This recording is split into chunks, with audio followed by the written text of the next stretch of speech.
When I try to kick him, I just put halfway, he fit in my face. And they stop there, I pose. They ask me, how is it? Good. That was the moment. The moment Sammo Hung realized he was standing in front of someone unlike anyone he had ever met. Bruce Lee. A living legend, even before the world called him one. And now, after decades of keeping quiet, Sammo is ready to reveal what really happened, and the secret Bruce shared with him that he's never spoken about. The truth is not what you've been told. And it just might change how you see both men forever. The streets of Hong Kong in the 1950s were alive, chaotic, colorful, and brimming with dreams. Neon lights flickered over food stalls. Cinema posters plastered every wall. Amid this electric energy, a boy named Sammo was born, not to warriors, but to artists. His parents worked behind the curtains of film sets, tailoring costumes for actors who made magic on screen. But Sammo's fate wouldn't be sewn in thread. Instead, his path would be shaped by pain, power, and persistence. Raised by his grandparents, his grandmother a famed martial arts actress, his grandfather a prominent director, Sammo's babysitters were reels of black and white film and wooden practice swords. He didn't just watch movies. He lived inside them. At age 9, his life changed forever. He was sent to the China Drama Academy, a Peking opera school known for its harsh discipline and even harsher master, Yu Jim Yuan. There were no games, no play, no mercy. It was pain, repetition, discipline. The training was so intense that even seasoned adults would crumble. Sammo, barely out of childhood, endured it daily. He was given a new name, Yen Lung. He joined a group called the Seven Little Fortunes, where he would meet another boy, wiry, explosive, full of raw potential, named Jackie Chan. Together, they pushed each other beyond their limits. At 14, tragedy struck. A severe injury left Sammo bedridden. The agile, limber performer found himself stuck, swelling with weight, weighed down by doubt. He began to question who he was. The boy who had flipped through the air was now struggling to sit up. But even in his darkest moments, he never lost his spark. From this pain emerged something new. Inspired by a cartoon character, he adopted the nickname Sammo and clawed his way back, not as a child performer, but as a behind-the-scenes warrior. He became a stuntman, willing to do what others wouldn't. He leapt off buildings, took real punches, got hurt, got up. People started to notice. Not just for his guts, but for his choreography. His ability to make a fight feel like poetry. Then, in 1988, his story came full circle with Painted Faces, a film based on his grueling childhood training. Watching it was like opening a wound. The screams, the tears, the harsh discipline, it was all there, masked slightly by cinematic gloss. But the pain was real. That pain, however, gave birth to power. The 60s and 70s were transformative. Sammo played minor roles, slowly building his name. He got his first notable break with Education of Love, and from there, began appearing more frequently on screen. He reunited with Jackie Chan on the set of Big and Little Wong Tin Bar, reigniting a partnership that would become one of the most iconic in action cinema history. At Shaw Brothers Studio, he honed not only his fighting, but his eye. He learned how to design action. Not just punches and kicks, but character, rhythm, tension. While many actors just followed directions, Sammo helped write them. He choreographed brutal, elegant sequences for classics like Enter the Dragon, setting a new standard in martial arts filmmaking. By the 1980s, tastes had changed. The market craved laughter, not just fists. Traditional kung fu was being replaced by slapstick and buddy comedies. Sammo didn't fight the tide, he surfed it. He directed The Iron-Fisted Monk, seamlessly blending humor with ferocity. It struck a nerve. Audiences laughed, then gasped, then laughed again.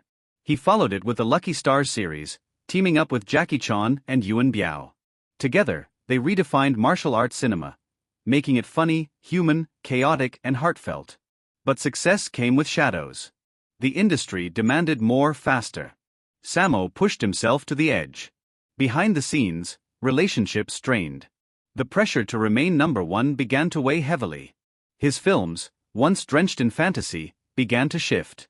He started telling real stories. Urban stories. Films like Winners and Sinners tackled themes of crime, brotherhood, redemption, while still delivering jaw-dropping action. Sammo's movies weren't just entertainment. They were expressions of survival. Thousands of miles away in San Francisco, a child was born under difficult stars. Lee Junfan, later known as Bruce Lee, entered the world in 1940. But it wasn't long before his family returned to Hong Kong, just as war erupted. Japanese occupation turned daily life into a battlefield. Food was scarce. Fear was constant. Bruce's parents, though artistic and talented, struggled to provide security. Yet amidst the chaos, Bruce found purpose. His father, a respected Cantonese opera performer, brought him to film sets. Before Bruce could walk, he was already on screen. He became known as Little Dragon, and not just for his birth year. There was fire in him. Even as a child, he had a spark. School was not his strong suit. He fought. He resisted authority. He skipped class. His mother, desperate to control his aggression, turned to martial arts. But Bruce's mixed heritage almost kept him from training with Ip Man. It was only through the intercession of William Chung that he was accepted. That acceptance would change history. Bruce Lee was not simply a martial artist, he was a rebel in motion. His path wasn't forged in the classroom or under the guidance of gentle mentors. No, Bruce's education was in the streets, amidst scraped knuckles and bruised pride. In his youth, he was a fighter, not a philosopher. But deep inside, the seeds of transformation were already sprouting. He was constantly at odds with the world. Schools rejected his restless energy, and teachers labeled him as disruptive. But Bruce didn't want to follow rules. He wanted to rewrite them. That internal fire got him into trouble, frequently. He brawled on rooftops and alleyways. One altercation with the son of a notorious triad leader nearly ended in tragedy. His family, terrified he'd be caught in the spiral of gang violence, intervened. His mother signed papers promising authorities Bruce would stay out of trouble. But Bruce wasn't meant to walk quietly through life. He wasn't built to shrink. So when his parents made the hard decision to send him away, to America, they weren't just hoping for change. They were praying for survival. Bruce arrived in the U.S. in 1959 with little more than raw charisma and relentless determination. At first, he washed dishes and lived above the restaurant. His hands, once used for kung fu forms, now scrubbed plates. But he didn't complain. Instead, he absorbed. Observed. He enrolled at the University of Washington, where he devoured books on philosophy, psychology, and drama. The fight for him was evolving. It was no longer just physical. It was intellectual. He opened his first martial arts school, not to get rich, but to connect. His classes weren't just about fighting techniques, they were about how to live. How to adapt. How to become water, as he famously said. He met James Yim Lee, a fellow martial artist and kindred spirit, and together they opened another school in Oakland. But Bruce's fame was still local, still small, until one explosive moment changed everything. At the 1964 Long Beach International Karate Championships, Bruce demonstrated a 1-inch punch that launched his opponent off the ground. The crowd gasped. The legend was born. But not all recognition came with applause. Later that year, Bruce was challenged by Wong Jack Man, a skilled traditional martial artist. The reason? Bruce had refused to keep martial arts exclusive to the Chinese community. He believed fighting knowledge should be universal, accessible. The duel was personal. Behind closed doors, no cameras, no referees. Eyewitnesses still argue. Some say it lasted 25 minutes. Others claim it was over in 3. Some say Bruce won definitively. Others whisper otherwise. But for Bruce, it didn't matter. He walked away dissatisfied. Exhausted. Frustrated. The fight had exposed something. Traditional techniques weren't enough. Rules were cages. Styles were limitations. That night, Bruce began to change.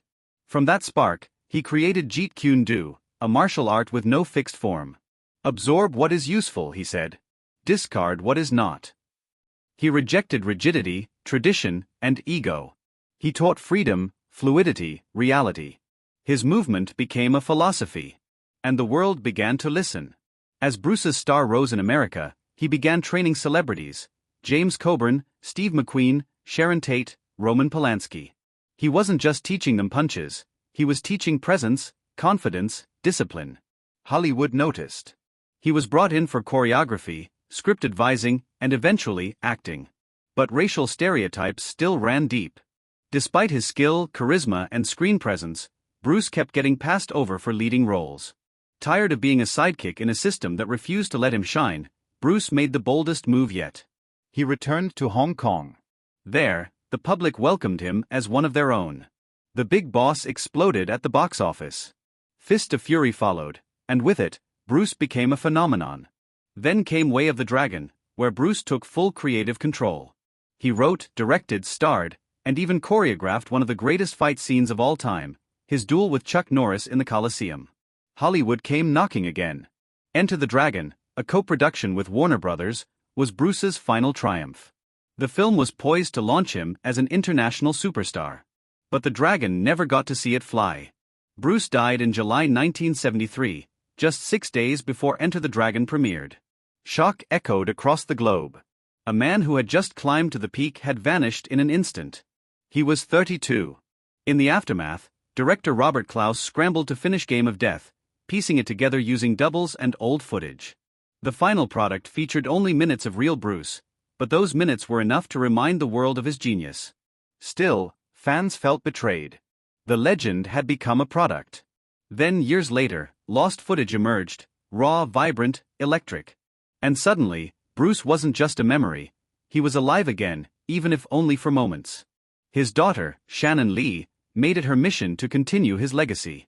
In 2019, she brought Warrior to life, based on one of Bruce's original concepts. The show was gritty, intense, revolutionary, just like him.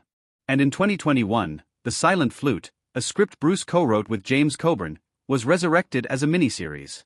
Decades later, Bruce's unfinished dreams are still unfolding. And now, we return to the moment. A young Sammo Hung. A curious Bruce Lee. Two men on very different paths, intersecting briefly in a moment of awe. I remember asking him, "Are you really that fast?" Sammo says. Bruce didn't speak. He moved. Before Sammo's foot had even extended, Bruce had already closed the distance, striking with precision. "My leg didn't even get halfway," Sammo recalls with a quiet smile. "That's when I knew he wasn't normal." That wasn't just speed. It was something beyond technique. Bruce had presence. A vibration. An energy that made rooms shift. Sammo never forgot that moment. Not because he was embarrassed, but because it awakened something in him. A sense of what was possible. A level of mastery that felt almost supernatural. And in that instant, a quiet respect was born, a reverence that would outlive them both. After Bruce's death, Sammo and Jackie carried the genre forward. They created new legends, new stories, new styles. But Bruce's shadow was never far behind. He was a guiding light, Sammo says. Every time we tried something new, I'd think, would Bruce have approved? Would he have smiled? Their tribute wasn't in words. It was in action. In every stunt. Every fall. Every punch that made audiences gasp. Sammo never tried to be Bruce. That wasn't possible.